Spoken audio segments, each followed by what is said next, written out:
So, hello and welcome back to my C++ tutorial playlist. In the last video, you will have seen that I'm using NVim, and to get the same setup as me in the following videos, you can take a look at this GitHub repository. I will also link that in the description, and that will allow you to follow along with the following videos.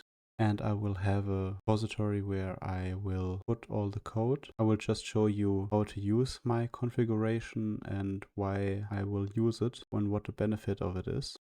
So first of all, with space and E, we can open oil, which is the file explorer here. And here we can create a file by just editing. So I just pressed O here to open a new file. And what I want to show you is just a small test CPP and why I'm using this configuration.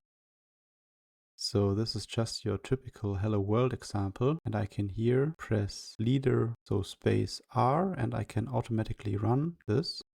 And this is why we will use it in the following videos, because I have a debugger configured here. So as you can see, I have a debugger configured here. So I will toggle a breakpoint and execute the program. And as you can see, we have now hit our breakpoint and we have our watch list here and everything that we need. This is basically why I'm going to use this configuration and NVim in the following videos, because I have some tools configured here and I can always adjust them. So basically what I have here to run this is just this very simple configuration. And you can see here I've configured the compile and run command, and as we can see here, if we are going to press leader R, it will just execute that, and this will basically compile and run our program. Basically it's just this line, but it's here really helpful. As you can see, really helpful, so we can get output really quickly, and I will use that in the following video. So thank you again for watching. I hope you've enjoyed this, and